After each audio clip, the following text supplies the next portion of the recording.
Hey guys, tonight we're going to do something that, statistically speaking, is a terrible idea. We're going to pack our bags, leave the comfort of our air-conditioned modernity, and step directly into a place that local legends cheerfully describe as the place where you go in, but you never come out. We are heading to the Taklamakan Desert, the vast, shifting Sea of Death that sits right in the middle of the ancient Silk Road.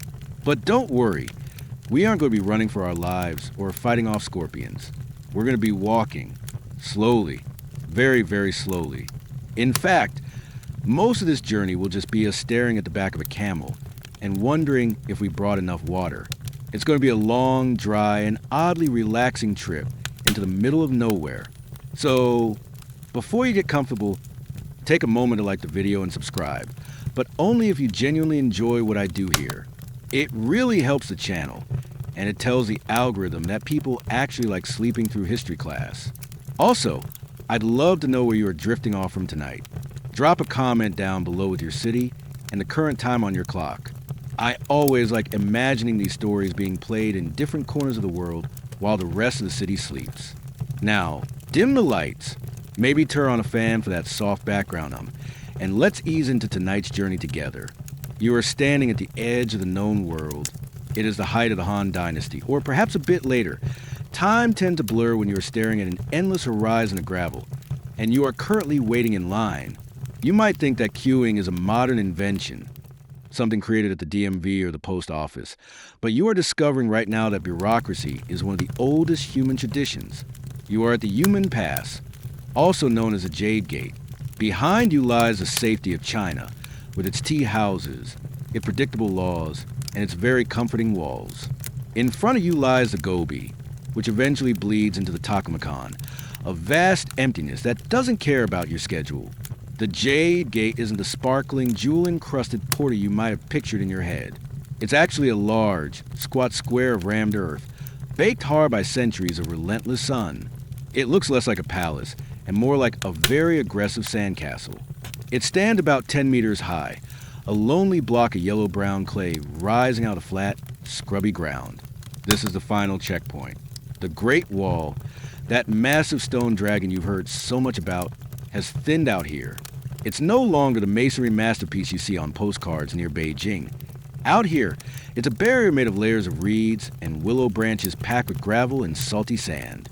It's functional, ugly, and the last thing separating you from the wilderness. You shift your weight from one foot to the other. The sand is already getting into your sandals.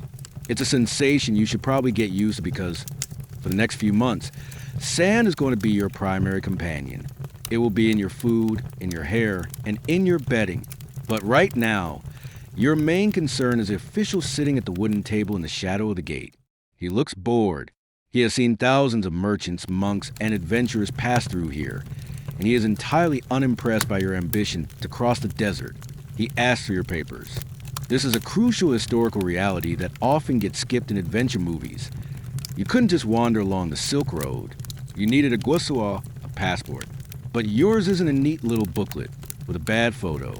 It is a series of wooden slips, narrow strips of timber tied together with string. This is a standard medium for writing before paper becomes ubiquitous, and it's surprisingly heavy.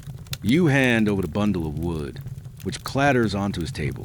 Here's a fascinating little detail about these ancient passports. They were incredibly specific. They didn't just list your name and your business. They described your physical appearance in ruthless detail. The official picks up a slip and looks at you, then looks back at the wood. He is checking to see if the description matches. The text notes your height, your skin tone, and this is true, the color and location of any moles on your face. You stand there, try and look trustworthy, hoping the mole on your left cheek hasn't migrated or faded, because if you don't match the description on the wood, you aren't going through. It's a primitive form of biometric security, and it's surprisingly effective, mostly because nobody wants to argue with a man holding a spear in the middle of a desert. While he reviews your wooden biography, you look around at the other travelers. There's a caravan of Sogdian merchants to your left, their camels grunting and spitting, loaded high with bundles of raw silk and rhubarb. The camels look miserable, which is their default state. To your right, a group of Buddhist monks is waiting quietly, clutching their walking sticks. They are heading West India to find scriptures, or perhaps returning east. The exchange of ideas is just as regulated as the exchange of spices. Historians and archaeologists are actually still arguing about the exact operational capacity of the Jade Gate during certain decades. Some believe it was a strict customs house where heavy taxes were levied on every single bolt of silk, while others argue it was primarily a military garrison focused on security, with trade regulation being a secondary, looser affair. Standing here, watching the official squint at your wooden passport, it feels very much like a tax collection point. He finally grunts, satisfied that you are who the wood says you are, and waves you through. You step past the gate. The transition is subtle but profound. One moment, you are in the Empire, subject to its protection and its laws. The next step, you are outside. The wind feels different here, harder, uncontrolled. You look back at the Jade Gate. From this side, it looks even smaller, a tiny box against the backdrop of the civilized world you are leaving behind. There is a strange psychological weight to it. You are now in the western regions. The ground beneath your feet is not yet the soft, rolling dunes of the deep desert. It is the Black Gobi, a flat, endless expanse of black gravel that crunches loudly under your boots. It's bleak. There are no trees, just the occasional tuft of camel thorn, a hardy, spiky plant that looks like it died 3 years ago but is actually thriving. The sky is a pale, washed-out blue, and the silence is heavy. It's not the quiet of a library. It's the quiet of a vacuum. You adjust the strap of your bag. Your camel, a beast you have rented from a local stable master in Dunhuang, lets out a low, gurgling moan. You decide to name him Bartholomew because he looks like a Bartholomew. He has 2 humps, which are currently firm and upright, a sign of good health and stored fat. That is the one piece of good news. You pat his neck, and he ignores you completely. You are walking away from the last source of reliable water for days. The next leg of the journey is not about navigation. It's about endurance. You have to follow the faint tracks left by previous caravans, a slight discoloration in the gravel where thousands of feet and hooves have disturbed the black stones to reveal the lighter earth beneath. This is your road. It's not paved. It's not marked with signs. And if a sandstorm hits, it will vanish in minutes. As the sun begins to dip lower, casting long, distorted shadows across the gravel, the Jade Gate becomes a silhouette in the distance, and then, eventually, it disappears into the haze. You are officially alone in the corridor. The safety net is gone. It's just you, the crunch of gravel, the wind hissing through the dry scrub, and a camel named Bartholomew who is already walking slightly slower than you would like. The realization hits you gently, like a soft blanket. There is no turning back now. The only way out is through. You take a deep breath of the dry, dusty air, and you keep walking west into the fading light. You are standing next to Bartholomew, your rental camel, in the middle of a vast expanse of nothingness, and you are realizing that you have a significant engineering problem. The problem is gravity, and gravity seems to apply differently to a camel than it does to a table or a shelf. You stop for a brief rest to adjust the cargo. A task that sounds simple in theory, but is actually a high-stakes game of Tetris, played with heavy boxes, and a living creature that hates you.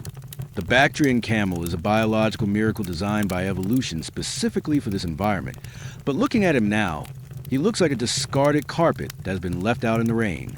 He is molting. Great tufts of brown wool are hanging off his sides, flapping in the breeze, giving him the appearance of a very ragged, very destitute nobleman. Unlike the dromedary camels of Arabia, which have 1 hump, Bartholomew has 2. This is fortunate for you, because the valley between the humps acts as a natural saddle. It is the cargo bay. However, loading it requires a level of precision that you currently lack. You are carrying 2 main types of goods, bolts of silk and a crate of ceramics. The silk is the currency of the road. In fact, during the Tang Dynasty and earlier, silk was literally used as money. You could pay your taxes in silk. You could buy a horse with silk. You are essentially leading a walking ATM. The bolts are rolled tight, standardized to a specific width, about 50 centimeters, which was a rule set by the Chinese court to ensure fair trade. If your bolt was too narrow, you were a fraud. If it was too wide, you were a bad businessman. These rolls are relatively light, but they are bulky.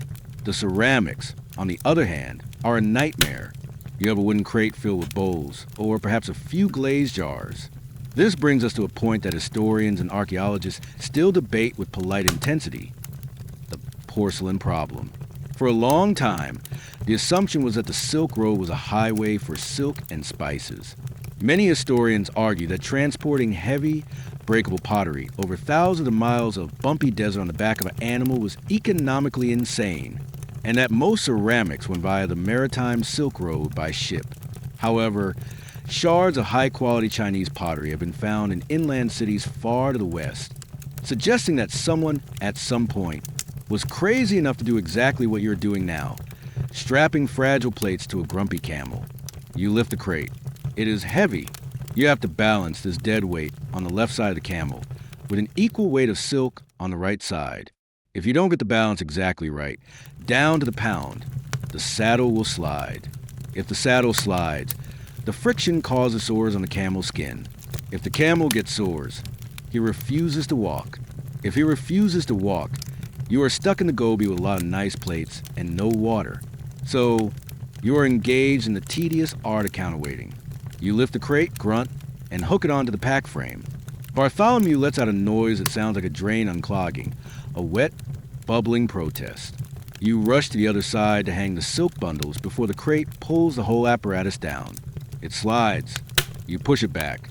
Bartholomew turns his head 180 degrees, a move that looks exorcist-level unnatural, and stares at you. Here is a cold little fact about your companion. Camels have a very specific defense mechanism for when they are annoyed, and it isn't just spitting. They can actually regurgitate their stomach contents, a green, semi-digested sludge of cud, and project it with surprising accuracy. You are very careful not to make sudden moves around his face. You are respectful.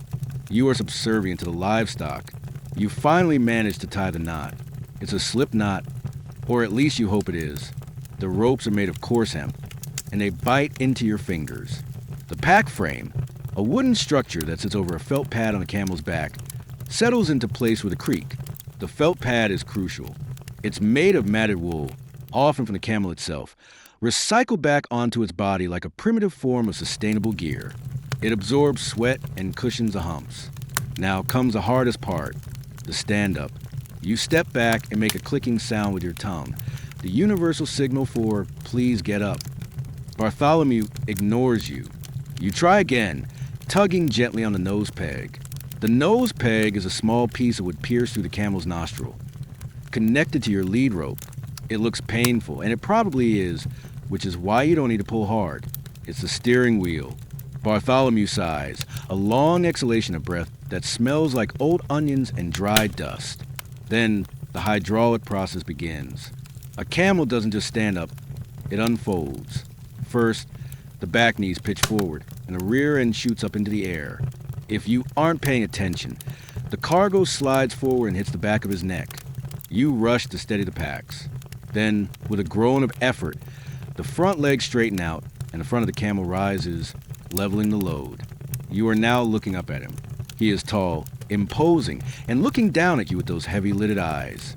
Speaking of those eyes, you notice his eyelashes.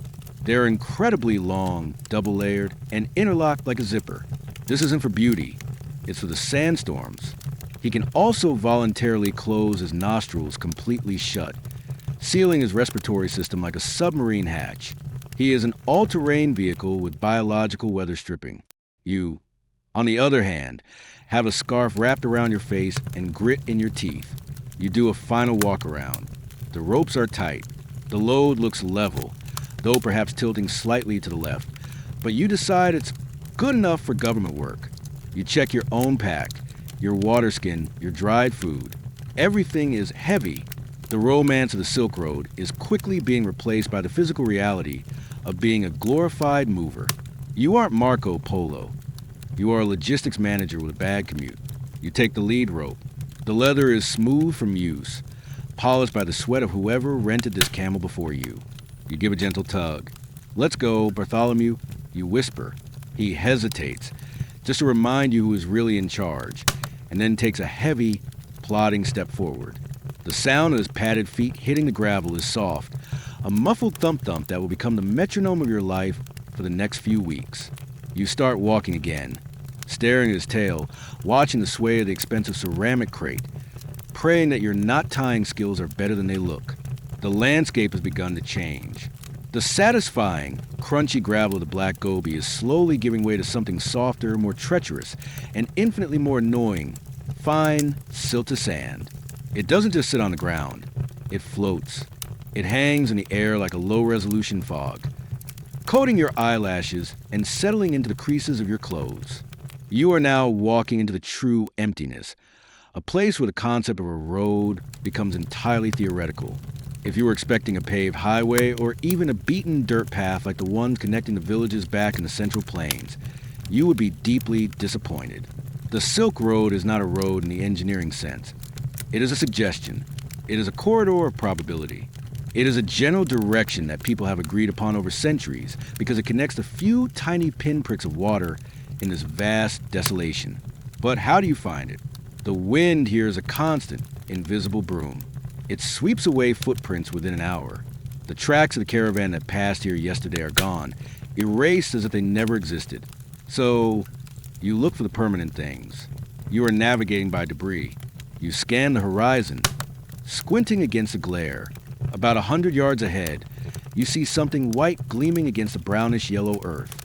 It looks like a stone, perhaps a piece of quartz. You steer Bartholomew towards it.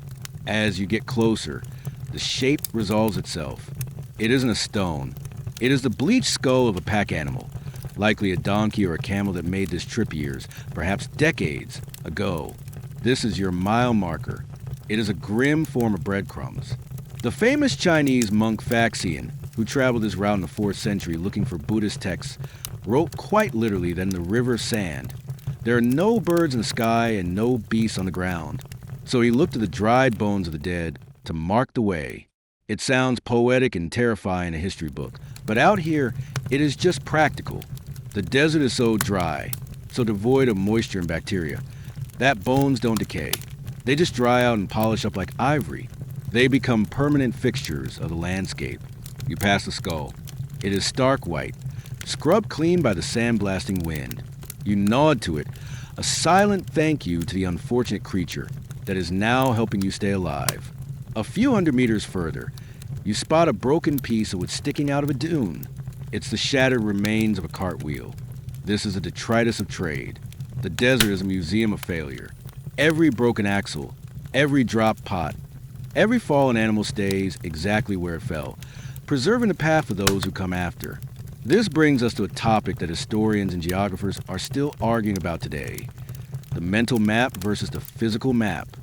Did you have a map? Probably not. Paper was precious, and parchment was heavy. Moreover, scholars debate whether a drawn map would have been of any use at all in a landscape where the landmarks themselves, the sand dunes, move. Some historians argue that maps in this era were purely verbal memorizations, recited like poems. Walk 3 days to the split rock, then turn toward the setting sun until you smell sulfur. Others believe there were primitive star charts used by caravan leaders. But for you, the freelance traveler, the map is a garbage on the ground. You keep walking. The rhythm is hypnotic. Step, sing, push. Step, sing, push. You see a pile of stones ahead. This is an OBO or a cairn. These are man-made markers, simple pyramids of rocks piled up by travelers. There's a superstition here, one that transcends the specific religions of the Silk Road, whether you are Buddhist, Zoroastrian, or Manichaean. When you see a pile of stones, you add a stone. It is an offering to the spirits of the place, a plea for safe passage. But it is also a civic duty. You are maintaining the road infrastructure. You stop Bartholomew. He doesn't need much convincing to stop. You look around for a rock. In the sandy sections, rocks are rare, which makes the cairn even more impressive. Someone carried these rocks here. You find a small, fist-sized stone half buried in the silt. You dig it out, wipe it off, and place it carefully on top of the pile. You feel a strange sense of connection. You are shaking hands with the thousands of people who placed the stones underneath yours. You are part of the chain now. As you walk on, you notice something else mixed in with the gravel and sand. It looks like a dried, fibrous disc. It is a camel chip dry dung. In the desert, this is not waste. It is gold. It is fuel. Because there are no trees, and you certainly can't burn your silk cargo. Dry dung is the only thing you have to make a fire when the temperature plummets at night. It burns hot and slow and surprisingly smokeless. You might even kick yourself for not picking it up, but your bags are already full. There's a strain preservation effect here that is worth noting. Archaeologists have found pastries, literal dumplings and wontons, in the graveyards of the Taklamakan, perfectly preserved from the Tang dynasty. They are rock hard, obviously, but they look exactly like the food you buy in a shop today. The aridity freezes time. As you walk, you spot a piece of leather strapping, perhaps from a sandal, lying on the ground. It looks like it was dropped yesterday. It could have been dropped during the time of Julius Caesar. There is no way to tell. The desert strips away the context of time. You are walking through a graveyard of objects. A broken clay pot here, a rusted iron buckle there. It's a trail of litter that stretches for thousands of miles. It's oddly comforting. It means you aren't the first person to make this mistake. Someone else walked here, struggled here, broke a shoe here, and kept going. Or maybe they didn't keep going. You try to not think about that part. You look up from the ground to check your bearing. The sun is higher now, shrinking the shadows, making the bones and the stones harder to spot against the brightening sand. The glare is starting to wash out the world. You have to concentrate harder. Find the white spot. Find the stone pile. Find the dark patch of dung. Connect the dots. This is the oldest game of connect the dots in human history, and the prize for winning is simply making it to the next waterhole. Bartholomew lets out a low rumble. He sees the next marker before you do. Or maybe he just smells something interesting. You trust him. You adjust your scarf, narrowing your eyes against a rising light, and follow the trail of debris deeper into the silence. The morning has evaporated. There was no gentle transition, no pleasant brunch hour where the temperature climbed politely. Instead, the sun has simply engaged its primary weapon, radiant heat. It is now noon or thereabouts, and you are beginning to understand why the locals refer to the sun not as a friend, but as a tyrant. The sky has lost its blue color. It has been bleached into a blinding, metallic white that hurts to look at. You are experiencing the tyranny of the sun. This isn't just about being hot. It's about being oppressed. The heat in the Taklamakan is a physical weight. It presses down on your shoulders, on the top of your head, on the back of your neck. It feels solid. The air temperature is climbing well past 40 degrees Celsius, but the ground temperature, the heat radiating up from the sand and black gravel, can reach nearly 70 or 80 degrees Celsius. You are essentially walking inside a convection oven. You stop walking.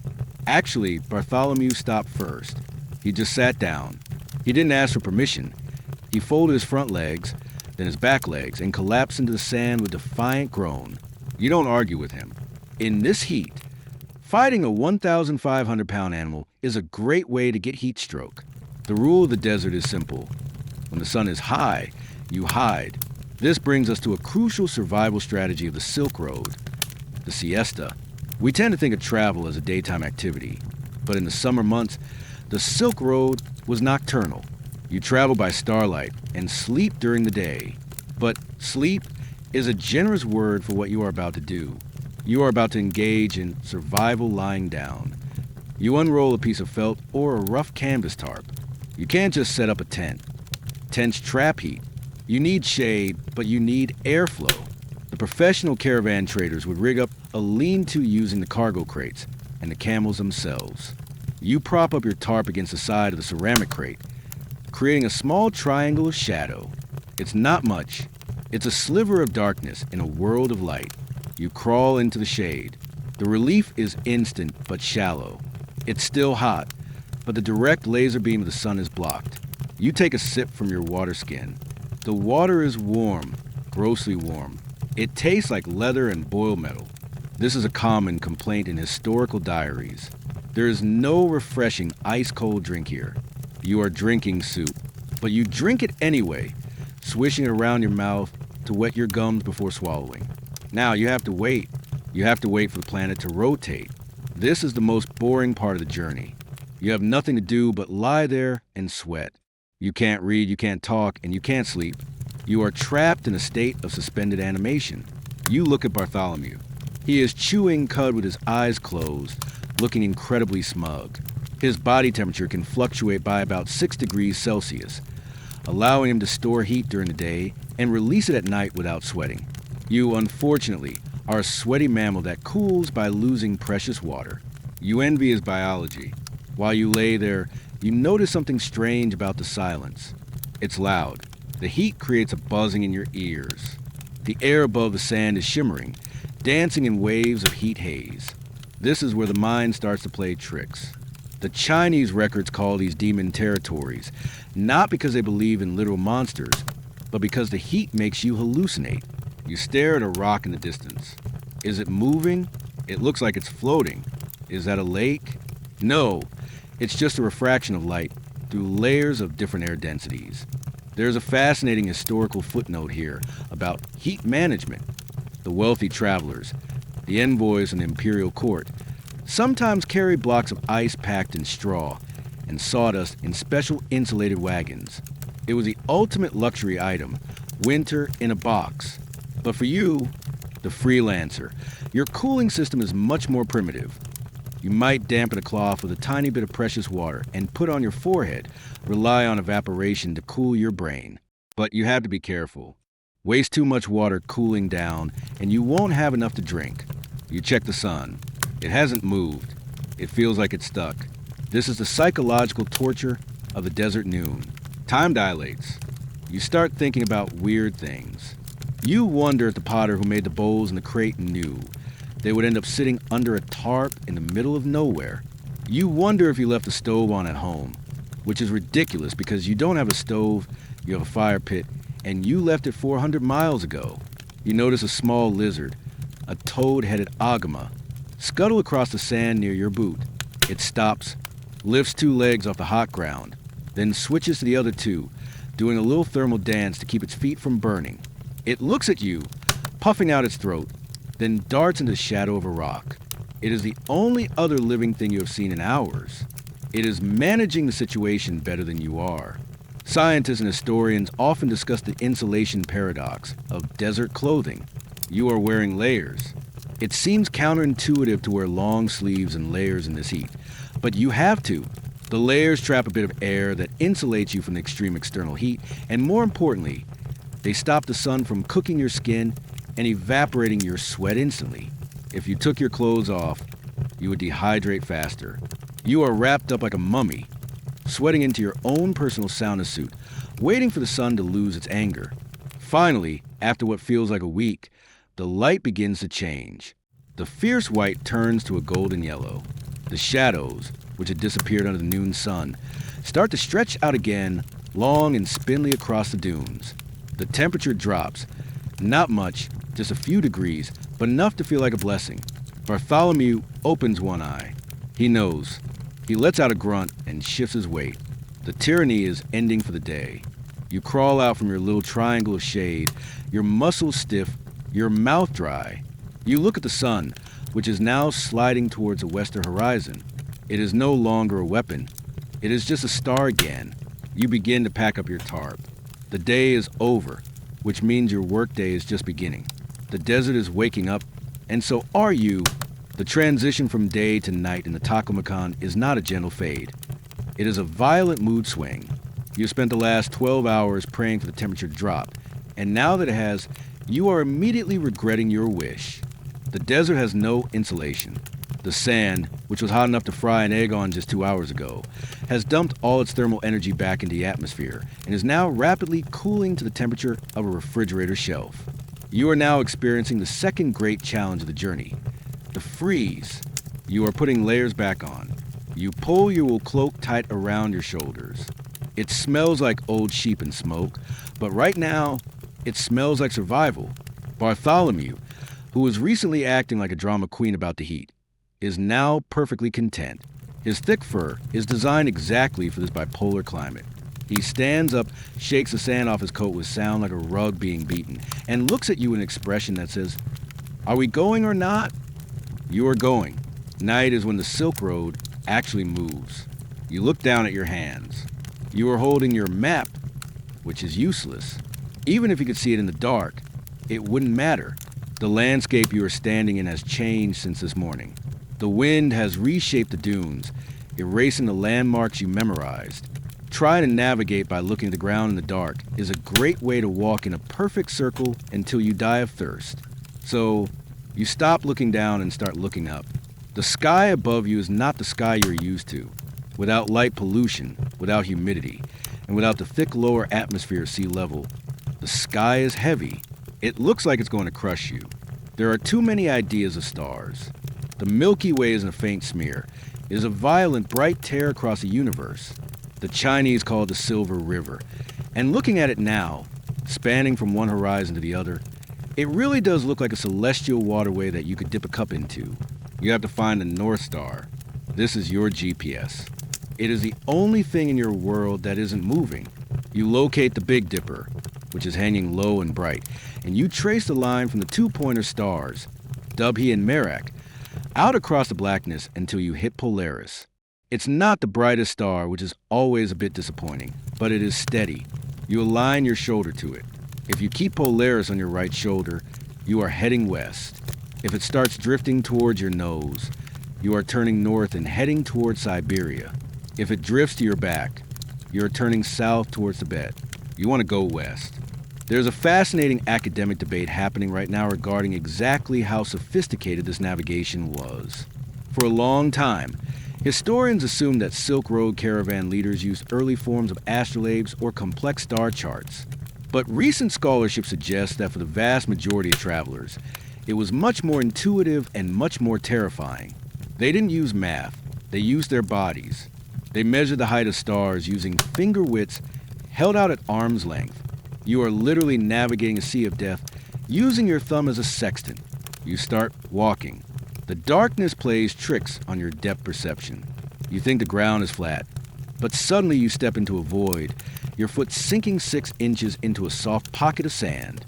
You stumble, grabbing Bartholomew's pack straps to steady yourself. He grunts. You apologize. The silence of the desert night is profound, but it is not total. There's a sound, a rhythmic metallic clink, clink, clink. It is the camel bell. Every camel train has a leader, and the lead camel wears a large, hollow iron or bronze bell. This isn't for music. It is a lifeline. In the pitch black, you can't see the person 10 feet in front of you. If you drift off into a daydream, which is easy to do when you are exhausted, you could wander off the path and be lost in minutes. The bell is the acoustic tether that keeps the caravan together. You focus on that sound. Clink, step, clink, step. It becomes a lullaby. It puts your brain into a trance state. This is the hypnosis of the road. You stop thinking about the destination. You stop thinking about the profit you'll make on the silk. You just exist in the rhythm of the bell and the crunch of the frozen sand. Occasionally, a meteor streaks across the sky, a shooting star.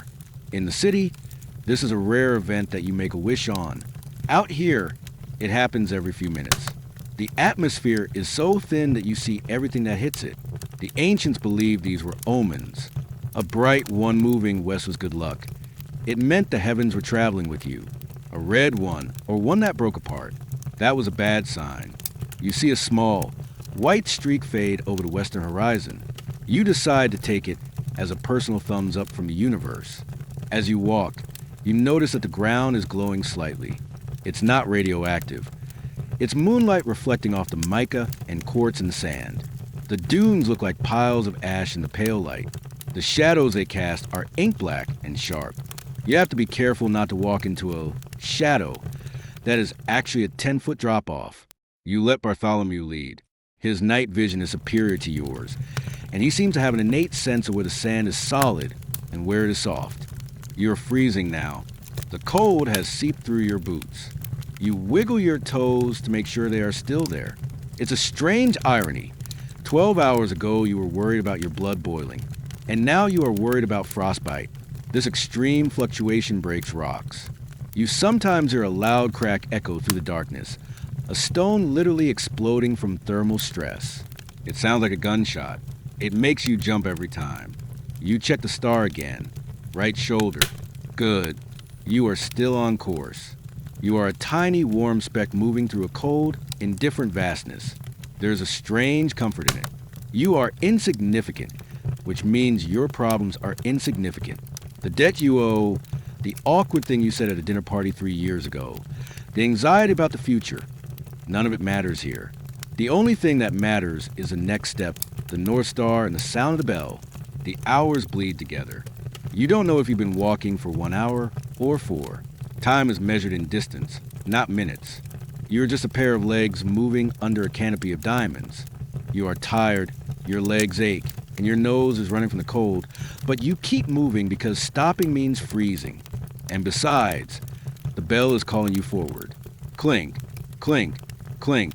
You have been walking for hours under the silent, crushing weight of the Milky Way, and your stomach has decided to lodge a formal protest. It is time to eat. In the civilized world, time to eat implies a table, a menu, and perhaps a waiter named Dave. Here, time to eat implies squatting on the freezing ground, fumbling in a leather bag with numb fingers, and preparing to engage in dental warfare with your own supplies. You signal Bartholomew to stop. He doesn't need to be told twice. He drops to his knees with a thud that shakes the ground, and you begin the ritual of the midnight lunch. You are about to experience the culinary height of the Silk Road, the diet of the dehydrated. You reach into your pack and pull out a disc. It is round, golden brown, and decorated with intricate patterns of holes punched into the center. This is naan or naan bread. It is the fuel of the Central Asian corridor. But do not mistake this for the fluffy, buttery garlic naan you get at your local Indian restaurant. That is a pillow, this is a shield. This bread was baked weeks ago, perhaps in a clay oven in Dunhuang or Turpan. It was designed with one specific engineering goal: moisture elimination. Moisture is the enemy. Moisture brings mold. So, this bread has been baked until it has the structural integrity of a roofing tile. You could effectively use it as a spare wheel for a cart if you were desperate. You hold the bread in your hand. It is cold and hard. If you were to bite into it right now, you would shatter your teeth, and dentistry out here consists of a pair of rusty pliers and a shot of strong liquor. So you want to avoid that. You have to rehydrate it. This requires fire. You gather a small pile of the camel dung you collected earlier. You strike your flint and steel. The spark catches the dry fibers, and a small, blue-flamed fire flickers to life. It doesn't give off much heat, and it smells faintly of burnt grass, but it is enough to boil a small copper pot of water. You crumble the rock-hard bread into a bowl. It makes a sound like breaking pottery. Then you pour the hot water, or tea, if you can spare the leaves, over the shards.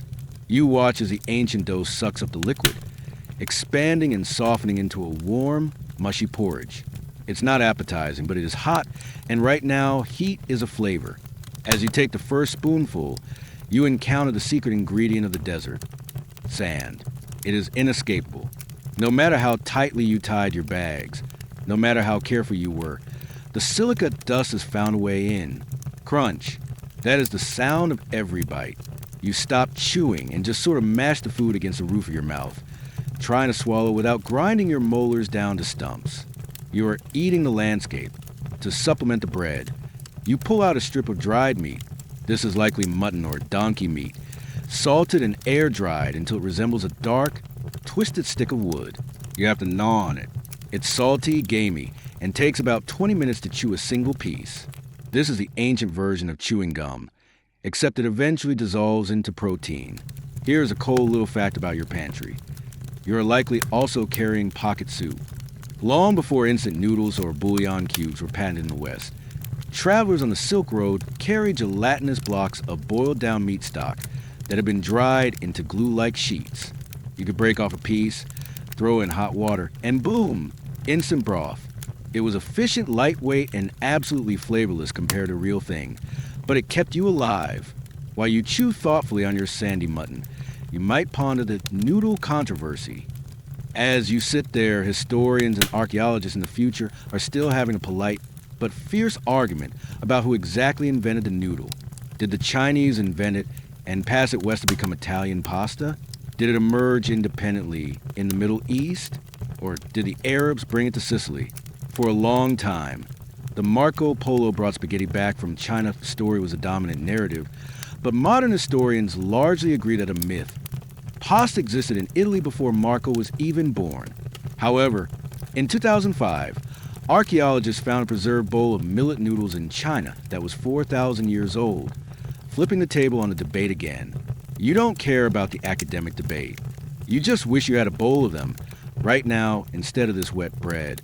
You also have dessert. You pull out a handful of dried apricots or raisins, or perhaps a slice of dried hammy melon.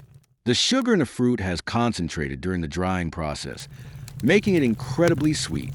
It hits your bloodstream like a drug. This is your energy bar. The contrast between the salty, sandy soup and the sweet, chewy fruit is actually quite pleasant. It's a primitive form of sweet and sour cuisine. Bartholomew watches you eat. He is chewing his cud, which is technically the same grass he ate yesterday, recycled for a second round of enjoyment. He looks at your bowl of mush with deep judgment. You offer him a piece of the dried melon rind. He accepts it with a velvet soft lip, snatching it from your palm without biting you. It's a moment of bonding. You are two biological machines refueling in the middle of a void. You finish the bowl. You use your finger to wipe the last of the starchy sludge from the rim. Waste not, want not, and lick it clean. The grit is still there. You will be flossing with sand for the next week. You take a sip of the remaining tea. It is brackish. The water from the last oasis was high in minerals, bordering on salty. You are drinking saline tea. It's hydrating, but it doesn't exactly quench your thirst. It leaves a film on your tongue. You pack the bowl away. You don't wash it. Water is for drinking, not for doing dishes. You simply wipe it out with a cloth, which is also sandy, and shove it back into the bag. The fire has died down to a tiny pile of glowing white ash. The warmth is fading instantly. The cold rushes back in to reclaim the space. You sit for a moment, letting the food settle. Your body is diverting energy to digestion, making you feel heavy and drowsy. This is a danger zone. It would be so easy to just curl up right here next to the dying embers and sleep for 10 hours. But you can't. The night is still young, and you have miles to cover before the sun returns to kill you. You groan, a sound very similar to the one the camel makes, and stand up. Your knees pop. You kick sand over the embers to extinguish them completely. Leaving a signal fire burning is a good way to attract bandits. And you are not in the mood to share your dried apricots with guys holding rusty swords. You grab the lead rope. The meal wasn't a feast, and it certainly wasn't gourmet, but the knot of hunger in your stomach has loosened. You are ready to walk again. You've been fueled by stale bread and dust. You are back on the move. The meal of sandy bread and salty tea sits heavy in your stomach, but provides a slow-burning fuel that keeps your legs pumping. The night has deepened. The Milky Way has rotated slightly overhead, a slow-motion clock face made of stars. You are entering a stretch of the desert where the gravel disappears completely, replaced by massive, undulating dunes that rise up like frozen waves of a dark ocean. And then you hear it. At first, you think it's the wind, but the air is dead calm. Then, you think it's a distant thunderstorm, a low, rolling rumble of thunder on the horizon. You look up, but the stars are clear and sharp. There isn't a cloud in the sky. Then your paranoia sets in. You remember the stories told in the tea houses of Chang'an. Stories of bandit armies that ride with muffled hooves, of phantom battalions that patrol the wasteland. The sound gets louder. It's a deep, resonant hum, like a cello being bowed by a giant or the engine of a very large, very distant airplane, which is confusing since the Wright brothers won't exist for another 1,000 years or so. You stop. The sound continues. It seems to be coming from everywhere and nowhere at once. It is vibrating through the soles of your boots. You look at Bartholomew. He is unbothered. He twitches an ear, acknowledging the noise, but he doesn't look spooked. If there were bandits, he would be stamping and snorting. This is something else. You are listening to the singing sands. In Chinese, this place is known as Mingsha Shan, the Singing Sand Mountains. It is one of the most eerie and beautiful acoustic phenomena in the natural world.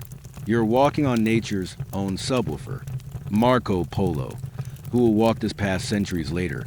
described the sound as the voices of spirits and goblins trying to lure travelers off the path to their deaths.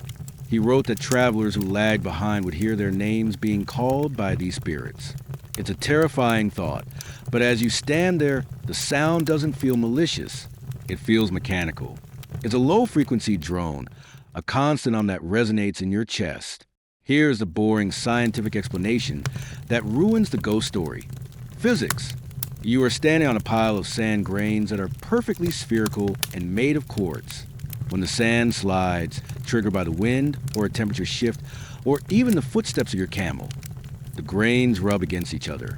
Because they are so round and polished, they don't grind. They vibrate. The friction creates a low-frequency sound wave. The entire dune acts as a massive speaker cone, amplifying the vibration of millions of tiny grains into a roar that could be as loud as a low-flying aircraft. This brings us to a rather delightful weird fact about sand. Not all sand sings. It's actually quite snobbish. For a dune to sing, the sand has to be extremely dry. The grains have to be within a specific size range, and they have to contain silica. If the sand is too wet, it's silent. If the grains are too angular, they just crunch. You are walking on a geological musical instrument that requires perfect tuning. You decide to test it. You veer slightly off the hard-packed trail and trudge up the side of a small dune. The sand is loose and sucks at your boots. When you reach the crest, you sit down and slide down the face of the dune, pushing a wave of sand in front of you. Instantly, the dune roars. It's loud. It's a deep baritone vibration that you can feel in your bones. It sounds like a propeller plane starting up. You have just played the desert like a cello. It is oddly satisfying. You do it again, kicking more sand down. The sound changes pitch slightly, depending on the speed of the slide. You are a DJ in the middle of the apocalypse. However, the academic world is not entirely settled on why the pitch varies. This is the great sand controversy. Some physicists argue that the frequency of the sound is determined by the shear rate, how fast the sand is moving. Others argue that the dune acts as a waveguide, where the sound is trapped in a layer of loose sand on top of a hard layer beneath, bouncing back and forth like light in a fiber optic cable. There are heated papers published in scientific journals about whether the sand is burping air or simply vibrating like a violin string. While the scientists argue in their labs, you are here, sliding down a hill in the dark, making fart noises with a mountain. The sound has a hypnotic quality. Once you realize it's not an army of ghosts, it becomes a form of white noise. It fills the silence. It covers up the tinnitus in your ears. The steady thrum of the dunes, shifting in the cooling night air becomes companion. It's better than the crushing silence of the gravel plains. As you rejoin Bartholomew on the path, the sound follows you. It echoes off the neighboring dunes. The desert is alive. You start to understand why the locals hold this place in such superstitious awe. If you didn't know about friction and silica spheres, you would absolutely believe this was a moaning of the ancestors. There is a legend here that a beautiful city is buried beneath these dunes, and the noise is the sound of the citizens go about their daily lives, partying and trading, unaware that they are under 1 million tons of sand. You look at the shape of the dunes in the moonlight. They are crescent-shaped, known as Barkhan dunes. They move. A Barkhan dune can travel up to 15 meters a year, pushed by the prevailing wind. The map you are walking on is literally crawling across the Earth's surface. The hill that sang to you tonight might be half a mile away next year. The landscape is fluid. It just moves in slow motion. You adjust your pack. The vibration of the sand seems to have loosened your muscles a bit. The fear of the demon voices has faded, replaced by a strange appreciation for geology. You are walking through a choir. The bass notes of the sliding sand mix with the soprano clink of the camel bell, creating a strange, avant-garde symphony. You wonder if the sound helps you navigate. Some old caravan hands claim they can tell where they are by the pitch of the sand, that the dunes near the oasis sound different than the dunes in the deep dead zone. It sounds like a tall tale, but out here, you will believe anything that gives you hope. You keep walking, the drone of the earth vibrating through your shoes. It's a lullaby for the weary, a reminder that the earth is shifting, rubbing and settling just like you are. The sound washes over you, deep and rhythmic, pushing you forward into the dark. You are currently engaged in a polite but firm argument with your transportation.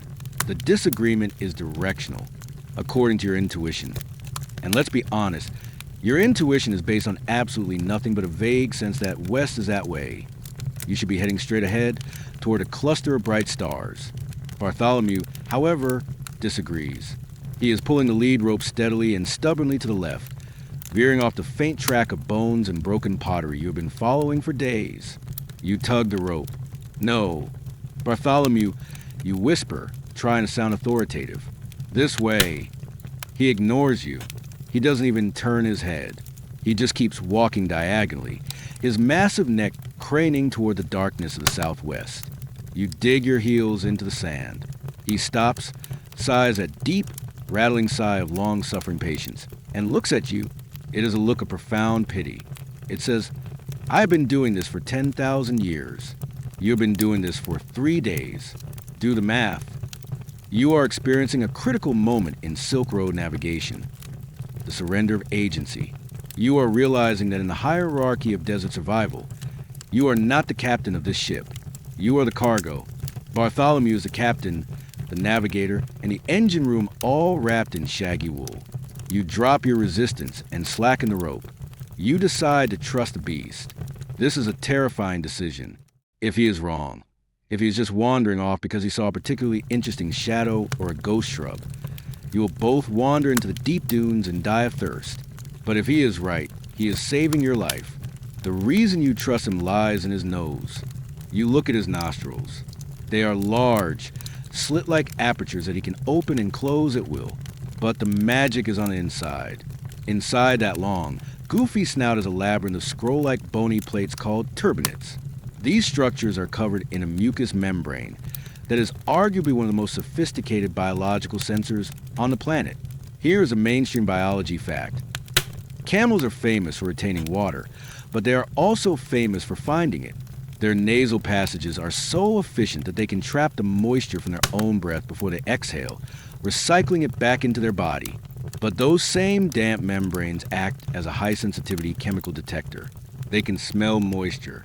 Legends on the Silk Road claim a camel can smell a water source from 30 miles away. Some accounts say 50. While modern science is a bit more conservative, confirming they can certainly detect wind-borne moisture and the scent of rain from immense distances, the practical reality for the caravan trader was simple. If the camel turns, you turn. He is picking up on a humidity gradient that your dry, cracked human nose couldn't detect if you were standing in a steam room. This brings us to a rather fascinating academic controversy known as the wild versus domestic navigation debate. Historians and zoologists have long argued about how much of this behavior is instinct versus learned memory. Did the ancient Bactrian camels simply remember the route from previous trips, memorizing the landscape with a mental map superior to any humans? Or was it purely olfactory instinct? There's a subgroup of researchers studying the critically endangered wild Bactrian camel in the Lapner region, the nuclear testing ground of China, a place even more hostile than where you are now. These wild camels survive on water that is salter than the ocean. The debate centers on whether domestic camels like Bartholomew retain the salt-seeking instinct of their wild cousins. Is he leading you to fresh water, or is he leading you to a brine pool that will kill you but taste delicious to him? You decide not to dwell on that possibility. Speaking of salt, here is a weird little fact about your companion's kidneys. They are superpowers. A camel can drink water that would be instantly toxic to you.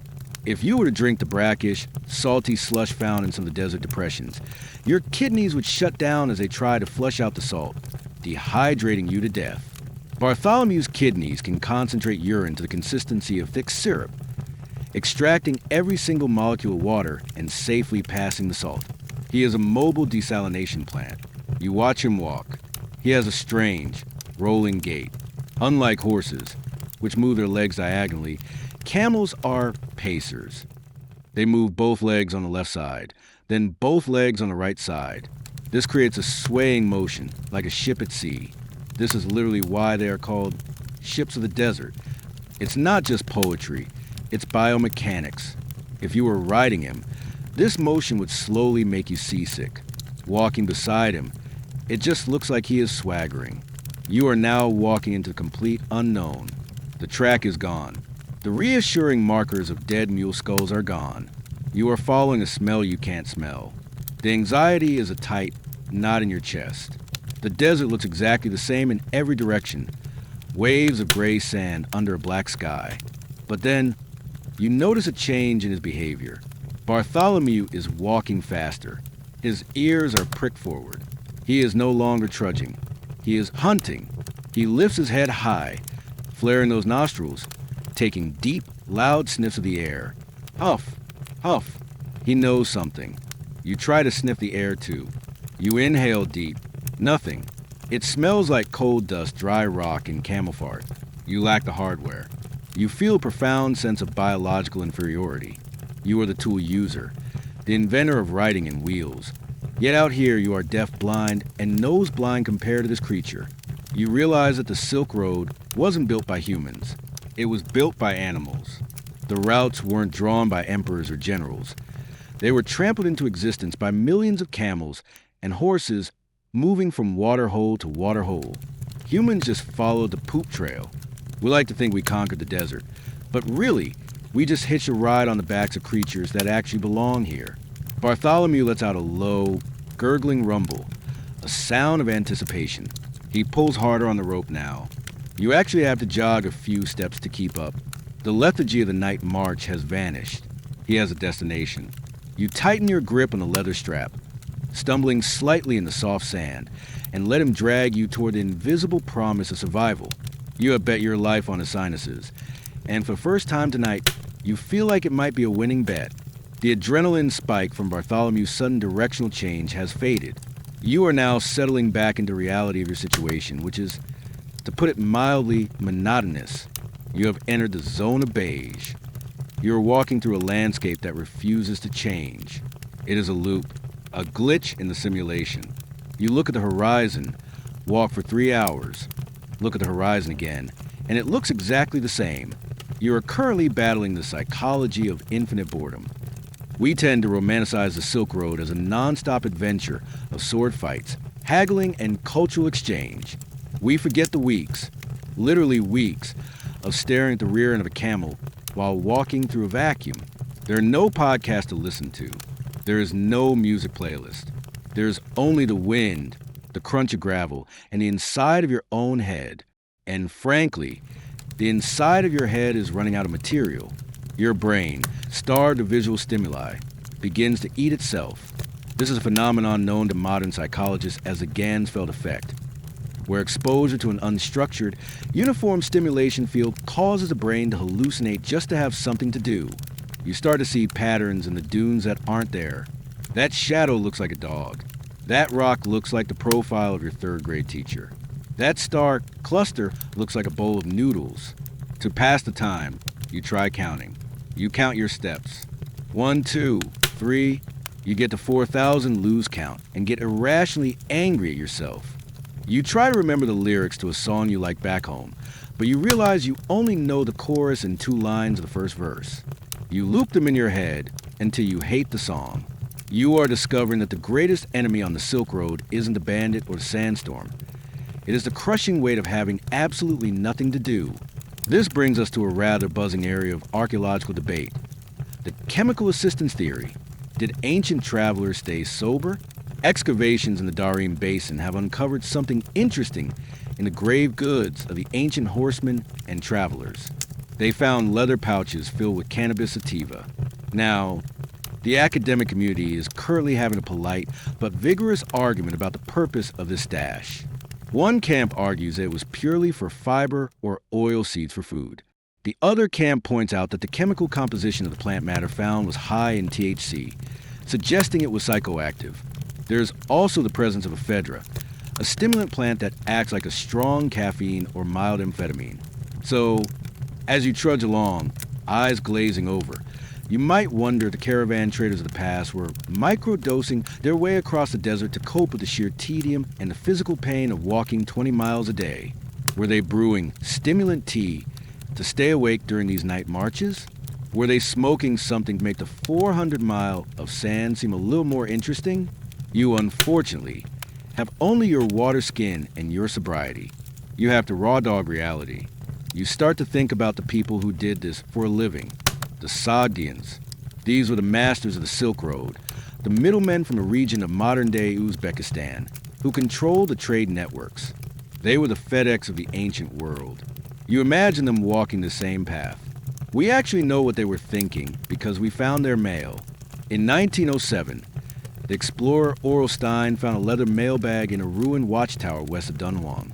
Inside were the Sogdian ancient letters written around 313 AD. They were never delivered. They were written by traders who were stuck, bored, and frustrated. One letter, written by a man named the Nivandak, is essentially a long, whining rant to his partners back home.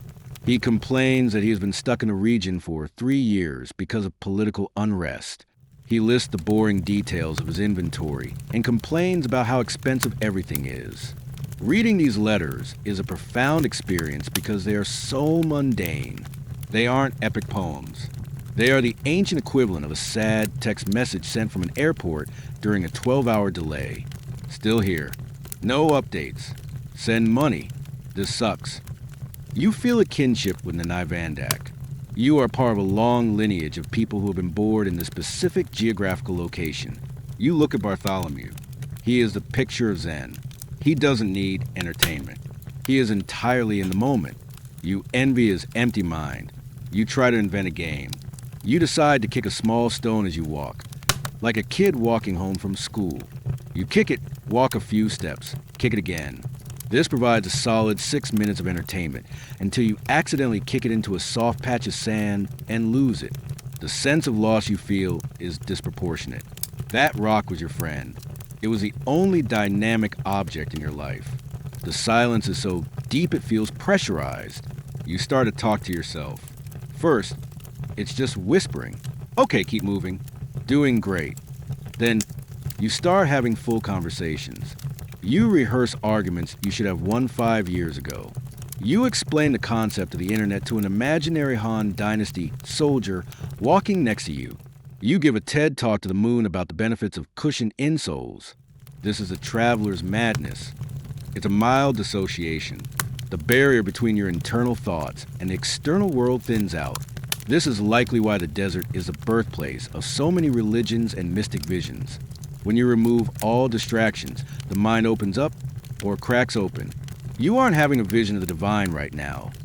You are just hallucinating a cold glass of lemonade, which is a religion in its own right.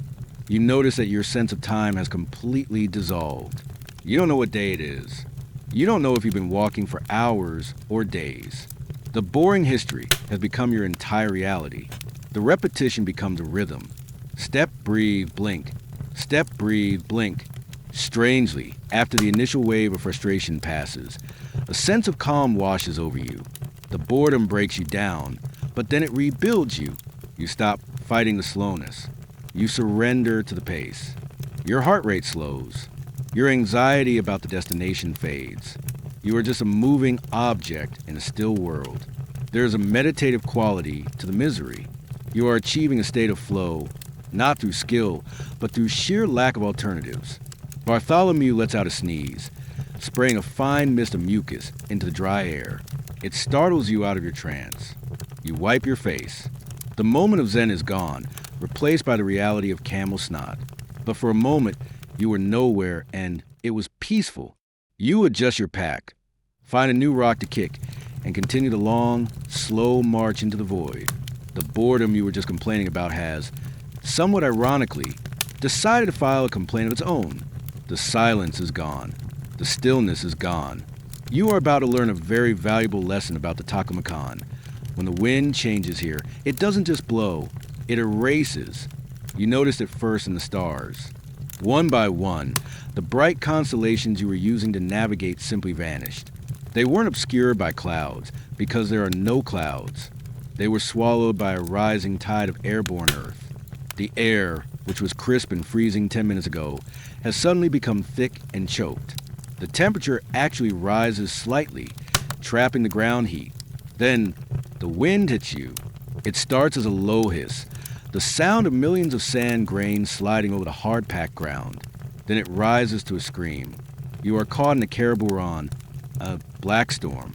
This is the legendary scourge of the Silk Road, a weather event so powerful it can darken the sky at high noon and bury a standing man in under an hour. You cannot walk in this. Visibility has dropped to the distance of your own arm. If you take 10 steps away from Bartholomew, you will never see him again. The world has shrunk to a gray, swirling bubble. You have to stop immediately. You pull Bartholomew down. He is way ahead of you. He is already folding his legs, turning his backside into the wind, and tucking his head low near his flank. He is building a biological barricade. You crawl into the lee of his body, the small pocket of relatively calm air protected by his bulk. You pull your heavy felt cloak over your head, tighten your scarf until only your eyes are exposed, and you wait. Here is a bizarre and electric fact about these storms that you might not expect. You are currently a walking battery. The friction of billions of dry sand grains colliding with each other generates massive amounts of static electricity. If you were foolish enough to take your glove off and touch a metal buckle on the saddle, you would get a nasty shock. In extreme cases, travelers have reported seeing St. Elmo's fire, blue sparks dancing on the tips of the camel's ears or on the ends of their own walking sticks. It's a terrifying, supernatural sight, glowing blue fire in a wall of black dust. The 19th century explorer Sven Hedin, who nearly died mapping this region, described the air being so charged that his woolen clothes crackled and sparked whenever he moved. You are huddling in a dark, dusty, electrical storm. While you crouch there, listening to the sand blast against your heavy cloak like hail, you might think about the cities that didn't survive this. You are near the region of Lulon, the famous lost city of the Silk Road. Lulon was once a thriving metropolis, a kingdom of trade with a population of over 14,000 people, bustling markets, and administrative offices. Today, it is a graveyard of jagged timber and mud brick stumps sticking out of the ground. This brings us to one of the great whodunit mysteries of archaeology. Who killed Lulon? For decades, the dominant theory was that the desert simply ate the city. The storms were blamed for burying the civilization under drifting dunes, forcing the people to flee. It's the Pompeii of the sand narrative. However, modern hydrologists and historians are currently arguing that the wind was just the cleanup crew, not the killer. The controversy centers on the Darim River. This river is notoriously fickle. It changes its course like a garden hose left running on a lawn. The prevailing theory now is that the river shifted its bed naturally, moving water sources miles away. The city didn't die because of sand. It died of thirst. The wind just came in later to bury the corpse. But there's a third, more contentious group of scholars arguing that geopolitical maneuvering by the Chinese Han court strangled the trade route, causing an economic collapse that led to abandonment before the environment even turned hostile. You, currently pinned down by the wind, are inclined to blame the weather. You feel a heavy weight pressing on your back. It's not fatigue, it's geology. The sand is accumulating on your cloak. Every 10 minutes or so, you have to heave your shoulders and shake it off. Otherwise, you will be buried. This is the silt rhythm. Shake, wait, shake, wait. The sound is overwhelming. It's a constant, grinding roar. It feels like you are sitting inside a giant sandblaster.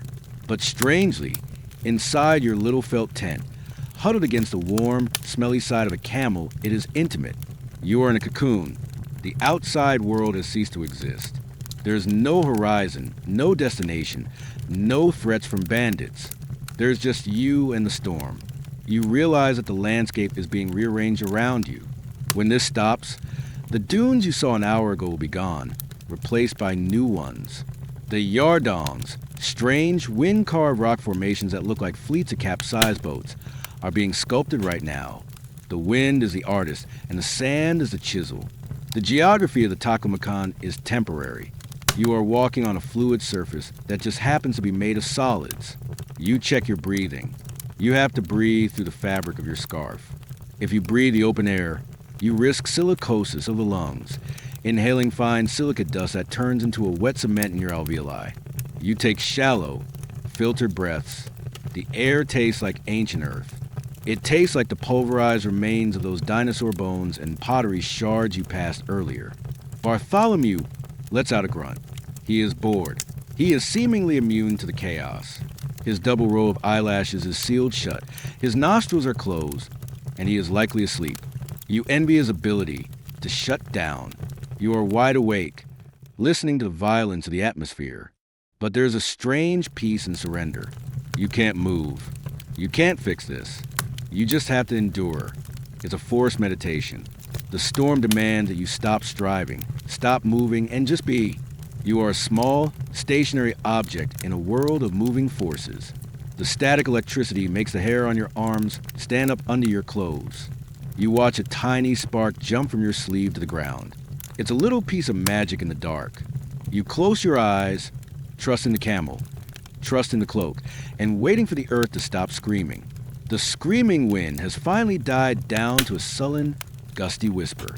The storm is over. You push the heavy layer of accumulated sand off your cloak, a movement that feels like throwing off a weighted blanket, and emerge from your burrow. The world has returned, but it looks scrubbed. The footprints are gone. The sharp ridges of the dunes have been softened into smooth, pillowy curves. The air is still hazy with suspended dust, filtering the moonlight into a ghostly, diffuse glow. You are alive, but you are exhausted. The adrenaline of the storm has burned off, leaving behind a bone-deep fatigue. It is time to sleep. And by sleep, I mean you are about to engage in the nightly struggle of finding a position that doesn't result in permanent spinal curvature. You are discovering the sleeping habits of the exhausted. We tend to imagine travelers sitting around a roaring campfire, singing songs, and then drifting off on soft furs. The reality is much more utilitarian. You are too tired to set up a proper tent. The tent poles are heavy, and hammering pegs into loose sand is an exercise in futility. So you improvise. You dig a hip hole.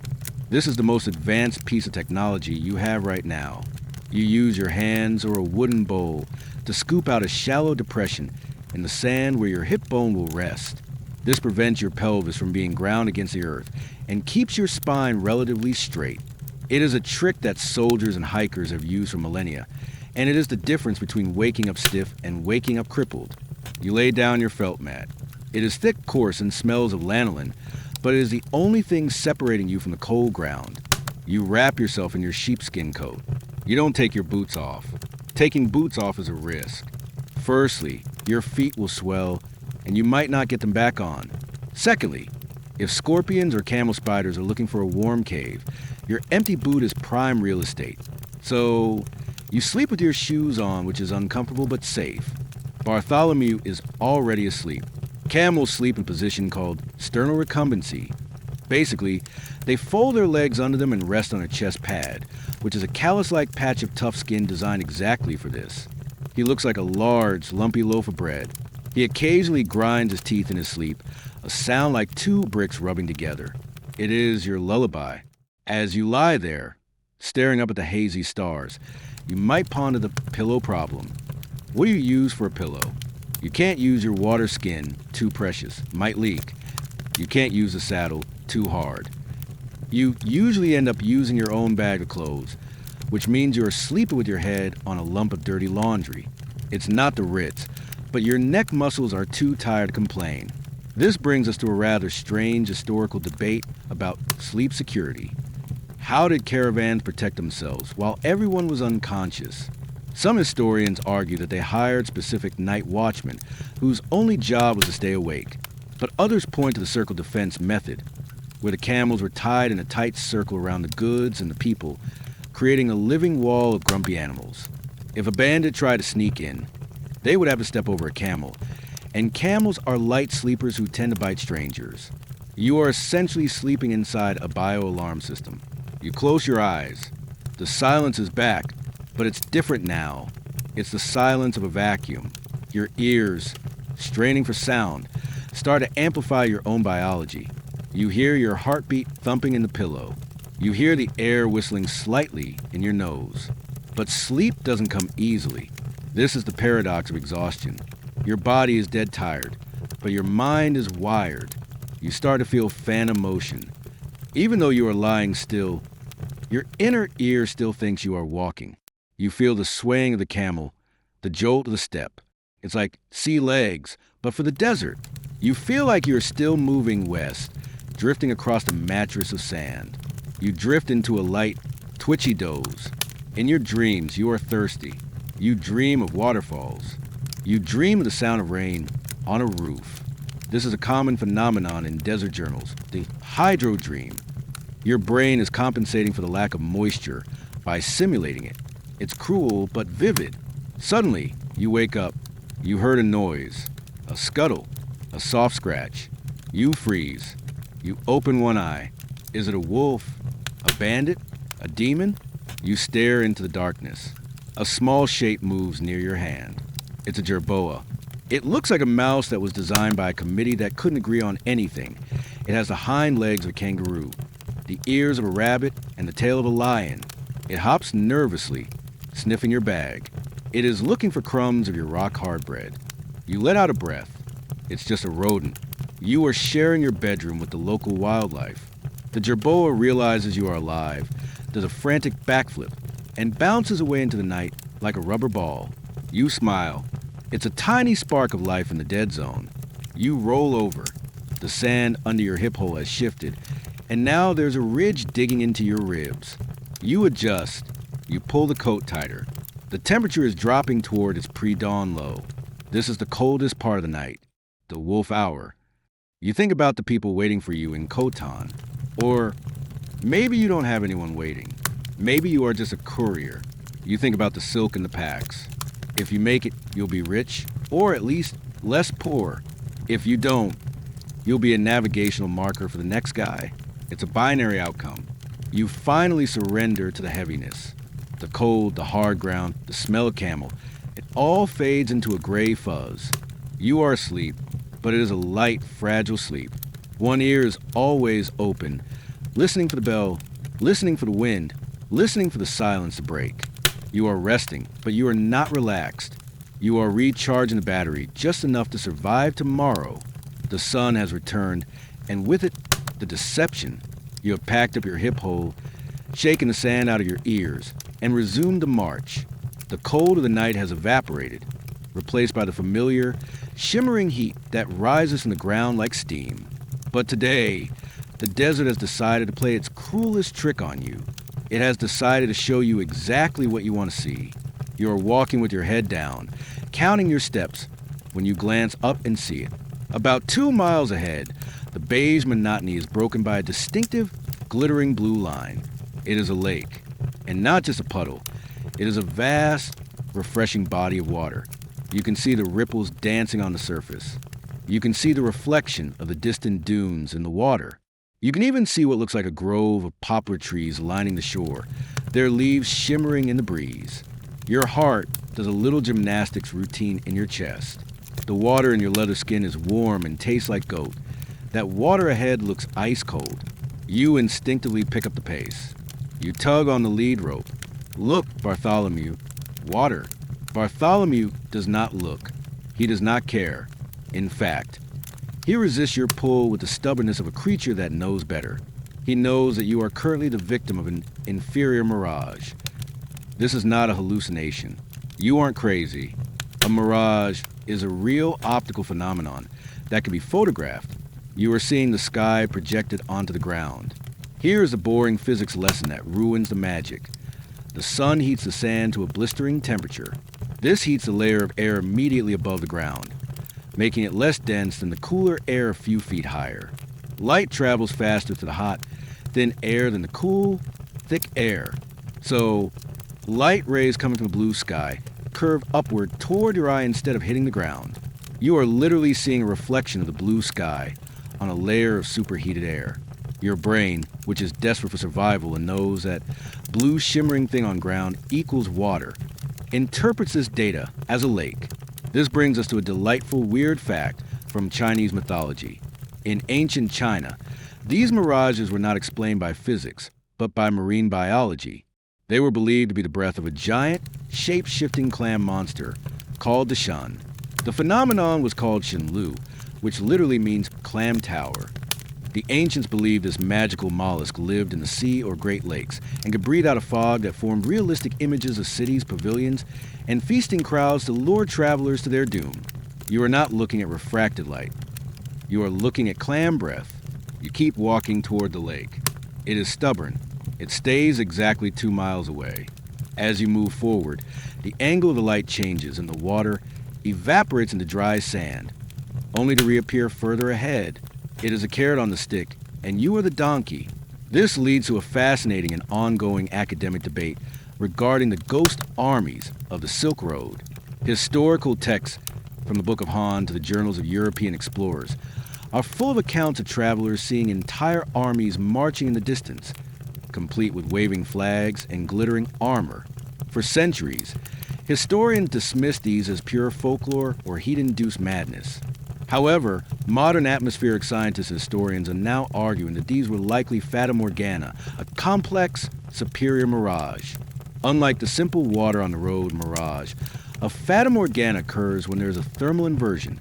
It acts like a complex lens that can magnify objects that are far beyond the horizon. The army might have been a line of rocks or a herd of antelopes 30 miles away, stretched and distorted vertically by the air until they looked like tall soldiers. The glittering armor was just the sun hitting the quartz sand. The debate is no longer they saw them, but what mundane object was being distorted into a terrifying vision. You stop walking for a moment to stare at the fake lake. It is beautiful. It is the most beautiful light you have ever seen. There is a psychological heaviness to it. You understand now why legends say the desert is full of demons. It feels personal. It feels like the landscape is mocking your thirst. You look at Bartholomew. He is the anchor of reality. He relies on his nose, not his eyes. Since a mirage has no smell, it doesn't exist to him. He is trudging along, completely unimpressed by the shimmering clam-breast cities. You realize you have to be more like the camel. You have to shut off your higher brain functions, the parts that hope and interpret and rely on the primitive data. Does it smell wet? No. Is the camel excited? No. Then it isn't real. But the visuals get weirder. As the heat peaks in the afternoon, the horizon starts to float. The distant mountains detach themselves from the earth and hover in the sky. This is another refractive trick, but it makes you feel like you are walking on a different planet. The laws of gravity seem to be suspended. You take a sip of your warm, gritty water. It is disappointing, but it is real. The lake ahead promises deep, cool refreshment. But if you chased it, you would die with a mouthful of dry sand. It is a harsh lesson in discipline. The Silk Road demands that you ignore the beautiful thing that is right in front of you in favor of the invisible thing that is miles away.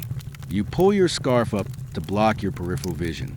You focus on Bartholomew's tail. That tail is real. The matted fur, the twitching movement, that is your world. Everything else is just light playing tricks in a funhouse mirror made of air. You wonder how many skeletons buried under these dunes belong to people who chase the blue shimmer. How many detours were taken towards non-existent oases? It is a sobering thought. You are walking a tightrope between reality and optics. Gradually, as the sun begins to lower and the ground cools, the lake fades. The shimmering waves slow down and dissolve back into gravel. The poplars turn back into shadows. The illusion breaks. You are left with the stark, dry truth of the Taklamakan. It's almost heartbreaking. You missed the fake water. It gave the landscape some color. Now it is just you, the beige earth, and the long shadow of a camel stretching out toward the east. You have survived the mirages, the heat, and the crushing boredom. But now you are noticing a strange social phenomenon among the travelers you occasionally cross paths with. The Silk Road is surprisingly quiet. I don't mean the silence of the landscape, which we have established as vast and oppressive. I mean the people. You are walking in a no-talking zone that stretches for 3,000 miles. You try to strike up a conversation with a fellow traveler, perhaps a merchant walking alongside his mule. You open your mouth to ask, "So, how about this sand, eh?" But before you can get the words out, the dry air rushes into your throat like a vacuum cleaner. It instantly dries out your uvula and tonsils. You start coughing. A dry, hacking cough that shakes your whole body and wastes precious oxygen. The merchant looks at you, shakes his head, and makes a sharp gesture with his hand, palm flat, slicing across the air. "Shut up. You are learning the silent language of trade." On the open road, speaking is a biological tax. Every word you speak exhales moisture-rich air from your lungs and inhales dry, dusty air. If you talk too much, you get desert throat, a condition where your larynx becomes so inflamed that you physically cannot swallow water. So, the smart travelers, the Sogdians, the Persians, the experienced Chinese envoys, don't talk. They sign. This necessity has birthed one of the most fascinating and secretive customs of the ancient commercial world: sleeve bargaining. Imagine you meet another caravan. They have something you want, maybe a fresh supply of dried melon, or perhaps a spare camel to replace one that went lame. You need to negotiate a price. But you are surrounded by other merchants, porters, and guards. In the cutthroat world of the Silk Road, information is money. If the guy next to you hears that you paid 50 copper coins for a melon, he will demand the same price. If he hears you paid 100, he knows you are desperate and will jack up his own prices.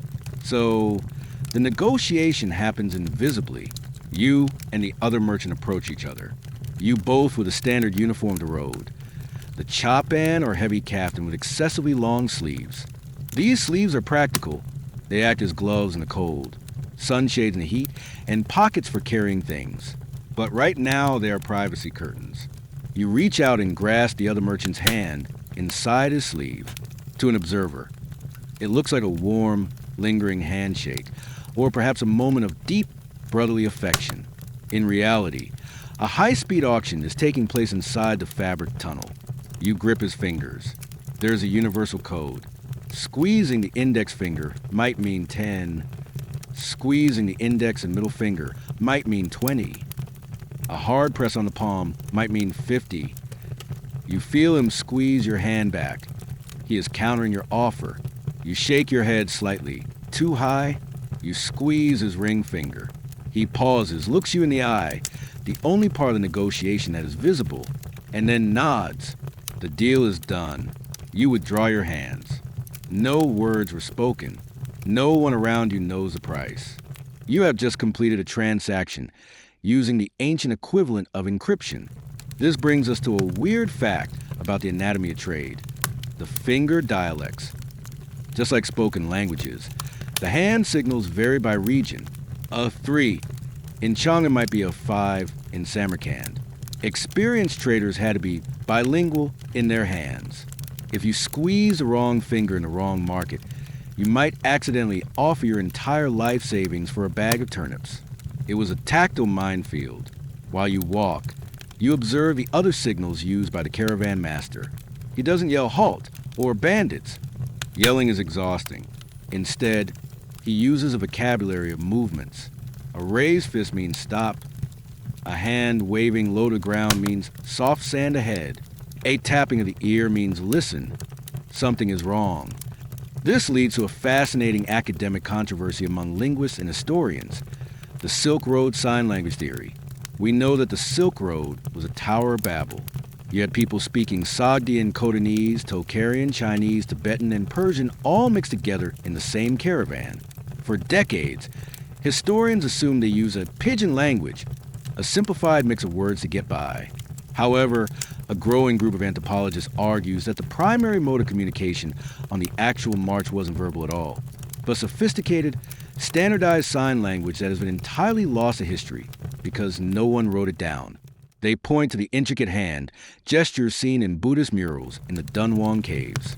While these are religious gestures, some scholars argue they bleed over into secular instructions. Was there a universal hand sign for where's the toilet? Or is that water poisonous? Likely yes, but it died with the travelers. You watch the caravan master ahead. He raises his arm and flutters his fingers like a bird. You have no idea what that means. Bartholomew, however, seems to understand. He speeds up slightly. Maybe it means food, or maybe it means hurry up, I'm bored. You realize that you are the illiterate one here. You are surrounded by a conversation that is happening entirely in the air, and you are missing every word. The silence has another effect. It heightens your other senses. Because you aren't listening to chatter, you hear the gear. You hear the creak of the leather straps. You hear the shifting of the ceramic crates. You hear the swish-swish of the sand rubbing against your leggings. The caravan becomes a rhythmic, living organism. It is a monastery of commerce. Everyone is alone together. You look at your own hands. They are cracked, dry, and covered in a layer of gray dust that won't wash off until you reach a bathhouse. You try to practice the sleeve grip with yourself, squeezing your own fingers inside your cuff. It feels ridiculous. You wonder if you have the dexterity to negotiate for a rug without getting ripped off. Probably not. Bartholomew suddenly stops and turns his head to look at you. He doesn't make a sound. He just stares. You stare back. Is he negotiating? Is he demanding a break? You check his pack. It's secure. You check his nose. It's clear. You realize he is just judging you. This is the universal language of the camel, the silent judgment. You give him a gentle pat on the neck, a gesture that requires no translation, and signal him to move forward. He lets out a puff of air, a nonverbal fine, and resumes his plodding. As the sun begins to set, casting long, purple shadows across the dunes, the silence deepens. The visual world is fading, and the tactile world of the cold wind and the hard ground takes over. You're entering the night shift again, a world where words are useless, and the only thing that matters is the unspoken agreement between you, the animal, and the path. Keep moving or die. The caravan drifts forward like a ghost ship, engaging the quietest, most intense struggle for survival on the planet. You stop. You don't know why you stopped. The landscape looks exactly the same as it did an hour ago. Dark, shadowy dunes under a star-dusted sky. But something is different. You lift your chin, flaring your nostrils like a caricature of a snooty aristocrat, and you inhale. It hits you. It is faint, arguably microscopic, but to a nose that has smelled nothing but dry quartz, camel hair, and your own unwashed tunic for weeks, it screams. It is a smell of wet earth. You are smelling geosmin. This is a chemical compound produced by Streptomyces bacteria in the soil when they are exposed to moisture. Humans are evolutionarily hardwired to detect this scent with terrifying precision. We are actually more sensitive to geosmin than sharks are to blood in the water. We can smell it at 5 parts per trillion. Right now, your brain is lighting up like a pinball machine. It's not just a smell. It's a biological you survived notification. You look at Bartholomew. He isn't stopping. In fact, he is accelerating. The plodding, mournful gait of the deep desert is gone, replaced by a focused, rhythmic drive. He smells it too. But for him, it's not just about water. It's about the salad bar. He smells the vegetation, the camel thorn, the tamarisk, and the Euphrates poplar trees that line the seasonal riverbeds. You are approaching the edge of the Sea of Death. You are finding the shore. This brings us to a crucial geographical reality of the Darien Basin that often gets lost in the endless sand narrative. The desert is rimmed by massive mountains, the Kunlun to the south, the Tian Shan to the north. These mountains are covered in snow. When that snow melts, it sends pulses of water rushing down into the desert, creating narrow, fleeting arteries of life. You are likely approaching the Khotan River, one of the few rivers that actually tries to cross the desert from south to north. As you walk closer, the air changes texture. It loses that sharp, static electric bite. It feels softer. It feels heavier. The dust that has been suspended in the atmosphere for days begins to settle, weighed down by the microscopic humidity. You run your tongue over your lips. They are still cracked and painful, but they don't feel like sandpaper anymore. And then you hear it, a sound so alien you think you might be hallucinating again. Buzz, a fly, a big, fat, ugly housefly lands on your arm. You stare at it. In any other context, you would sweat away with disgust. Right now, you want to kiss it. Flies need organic matter. They need decay. They need life. This fly is the ambassador of civilization. It rubs its front legs together, cleaning itself, indifferent to the fact that it is the most beautiful thing you have seen in a month. You keep walking, and the darkness ahead begins to break. It's not the sunrise. It's a change in the horizon line. The smooth, rolling curve of the dunes is interrupted by jagged, chaotic shapes. These are trees. They are Populus euphratica, desert poplars. They don't look like the tall, straight trees of a European forest. They are gnarled, twisted, and bent, looking more like agonizing sculptures and plants. They are survivors, tapping into groundwater deep beneath the sand. In the moonlight, their twisted branches look like witch fingers, but to you, they look like a welcome committee. This transition zone is a subject of fierce and somewhat depressing academic argument, known as the Great Desiccation Debate. When early explorers like Orel Stein and Sven Hedin mapped this region in the early 20th century, they found the ruins of massive ancient cities and orchards deep in what is now total wasteland. This led to the theory that the climate was significantly wetter 2,000 years ago, that you would have been walking through a lush corridor, not a death trap. However, modern climatologists and historians push back, arguing that the climate hasn't changed that drastically. Instead, they blame the human factor. They argue that the ancient kingdoms of the Silk Road diverted so much water for irrigation upstream that they essentially killed the rivers downstream, creating their own ecological apocalypse.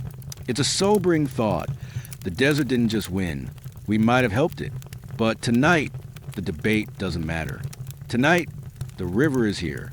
You stumble over a root. You haven't tripped over a biological object in weeks. You laugh. It's a dry, raspy sound, but it's a laugh. The ground under your feet changes from loose sand to hard-packed silt. This is a floodplain. In the summer, this might be a raging torrent of muddy meltwater. Right now, it's likely just a series of muddy pools or a trickle, but that is enough. You see a dark shape moving in the brush. A hare bolts out, ears pinned back, and vanishes into the darkness. A predator, maybe a fox or a wildcat, must be nearby. The food chain has reestablished itself. You are no longer the only calorie source for 100 miles. You are just part of the ecosystem again. Bartholomew lets out a loud, bubbling bellow. It echoes. That's new. In the open dunes, sound vanishes instantly. Here, among the trees and the river banks, the sound bounces. It feels intimate. You are in a room again. You reach out and touch the bark of a poplar tree. It is rough, cold, and solid. You press your hand against it, grounding yourself. The vibration of the singing sands is gone, replaced by the rustle of dry leaves in the wind. It is the sound of autumn, the sound of a park, the sound of the world you left behind. You realize how much tension you were carrying. For the last 20 days, a part of your brain has been screaming, "We are going to die." That voice has suddenly gone quiet. You haven't reached the town yet. Khotan is still a day or so away, but the danger is over. You have water. You have shelter.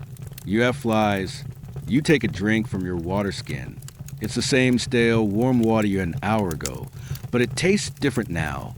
It tastes like a toast of victory. You wash the grit out of your mouth. You look up at the stars. They look different through the branches of the trees. They seem less imposing, less like a crushing weight. They are just decorations again. You adjust your pack, feeling a new surge of energy. It's not the frantic energy of survival. It's the steady, confident energy of arrival. You pat Bartholomew on the flank. "Good boy," you whisper. He ignores you, ripping a mouthful of salty tamarisk leaves off a bush and crunching them loudly. He is already celebrating. You walk on, the smell of wet mud filling your lungs, a perfume better than any expensive incense you are carrying in your packs. You have crossed the ocean. You are walking onto the beach. You are walking through a miracle. You are walking through mud. After weeks of dry, sterile gravel and shifting sands, the sensation of wet, sticky mud sucking at your boots feels incredibly undignified, yet strangely affirming. You have reached the outskirts of the oasis of Khotan. The transition is not grand. There is no Golden Gate with trumpeters heralding your survival. Instead, there is just a gradual increase in the number of goat droppings on the road and the appearance of irrigation ditches. You are entering the Kingdom of Jade. For thousands of years, long before the silk trade really took off, this region was famous as Stone of Heaven. The White Jade River and the Black Jade River flow down from the Kunlun Mountains, carrying smooth, tumbled river stones that are harder than steel and cool to the touch. As you cross a wooden bridge over the Urungcache, you look down. You see figures wading in the freezing, milky white water. They are naked or wearing loincloths, moving slowly, feeling the riverbed with their bare feet. This is the ancient method of jade fishing. They aren't looking with their eyes. They are looking with their toes. The locals believe that jade has a specific spiritual gravity, a texture that the foot can distinguish from a common river rock. This brings us to a weird fact about the economy you are walking into. In Khotan, rocks are currency. A single good pebble of mutton fat jade, a creamy white nephrite, could buy you a house in Chang'an. You're walking over a riverbed that is essentially a flowing bank vault, but you're too tired to jump in. You just want a chair. You approach the city walls. They are made of rammed earth, thick and scarred by centuries of sandstorms, but they are sturdy. The guards at the gate are not the disciplined, uniform-wearing soldiers of the Jade Gate back east. These men are a mix of Central Asian ethnicities. They wear heavy wool tunics and look bored. You brace yourself for a heroic welcome. You have just crossed the sea of death. You have survived the black storms. You are a testament to human endurance. The guard looks at you. He looks at Bartholomew. He points a spear lazily at your packs. Silk? He asks in a heavy accent. You nod. Tax, he grunts, holding out a hand. That's it. That is your homecoming. The anticlimax is almost insulting. You hand over a small bolt of silk or a string of copper coins. The entry fee. He waves you through without even looking you in the eye. To him, you are an explorer. You are just traffic. You are just another dusty delivery driver bringing Amazon Prime packages to the edge of the world. You stumble into the streets of Khotan. The sensory overload is nauseating. After the silence of the desert, the noise is physical violence. There are blacksmiths hammering iron. There are vendors shouting in Khotanese, a language related to Persian. There are monks chanting. Khotan is a massive center of Buddhism. There are stupas everywhere, decorated with gold leaf and fluttering prayer flags. This brings us to one of the most famous and controversial stories of the city, the legend of the Silk Princess. You might see murals of her as you walk. The story goes that Khotan didn't have silk technology. China guarded the secret of sericulture with the death penalty. But Chinese princess, betrothed to the king of Khotan, wanted to keep wearing her fancy robes. So she had silkworm eggs and mulberry seeds inside her elaborate, complex royal headdress. The border guards, who would never dare touch a princess's hair, let her pass. However, historians are currently having a polite brawl over this narrative. The diffusionist camp argues this is a romantic myth explaining how technology naturally spread west. But a more cynical group of economic historians argues that the story was likely propaganda invented by the Khotanese to legitimize their own silk industry, which became a direct rival to China's. We didn't steal it. A princess gave it to us. It's the ancient equivalent of, it fell off a truck. You navigate through the crowded bazaar. You are followed by a cloud of dust. People step aside, not out of respect, but because you smell terrible. You smell like a concentrated extraction of camel sweat and fear. You find a caravanserai, a motel for caravans. It is a large, square courtyard surrounded by 2 stories of rooms. The ground floor is for animals and goods. The top floor is for humans. You pull Bartholomew into the courtyard. He knows the drill. He sees a water trough. He sees a pile of fresh hay. For the first time in weeks, he makes a sound that isn't a complaint. It's a low, bubbling purr. You untie the knots. Your fingers are stiff and clumsy. The ropes are fused with sand. You pull the heavy crate of ceramics off his back. You slide the silk bales down. Bartholomew shakes himself, a massive, rippling shudder that sends a final cloud of goby dust into the air. He is naked. He looks smaller, without the luggage. He walks immediately to the trough and begins to drink long, deep gulps. He has retired for the week. You walk up the stairs to your room. It is a cell. It has a mud floor, a wooden door that doesn't quite close, and a straw mattress that is likely infested with fleas. It is the most beautiful room you have ever seen. You sit down on the edge of the mattress. You don't take your boots off yet. You just sit. The motion of the road is still in your body. The room feels like it is swaying gently, like a boat at anchor. This is land sickness. Your inner ear has accepted that the journey is over. You look at your hands. They are unrecognizable. The skin is cracked, dark, and leather-like. You touch your face. You have a beard full of sand. You realize you have no profound thoughts. You aren't thinking about the cultural exchange you just facilitated. You aren't thinking about the historical significance of the trade route. You are thinking about one thing: a melon, a fresh, juicy, sweet melon, and maybe a bath, but mostly the melon. The journey ends not with a bang, but with a sigh. You unbuckle your belt. You let the heavy felt coat fall to the floor. You lean back against the mud wall. The sound of market outside, the shouting, the bells, the chanting, start to blur together into a hum. You made it. You walked across the floor of the world. You navigated the sea of death with nothing but a camel and a bad map. You are alive. And tomorrow? Tomorrow you have to sell the silk, buy the jade, pack the camel, and turn around and walk all the way back. But that is a problem for future you. Present you is going to close your eyes. The sun has finally set on the kingdom of jade. The market stalls are closing, the wooden shutters clattering down one by one. The blacksmith has put down his hammer. The monks have finished their evening prayers, their low, rhythmic chanting fading into the cool night air. The city of Khotan is settling down, and so are you. The desert is behind you now. It is just a memory, a silent, beige ocean that cannot touch you here. The wind is no longer a threat. It is just a gentle breeze rustling the leaves of the poplar trees outside your window.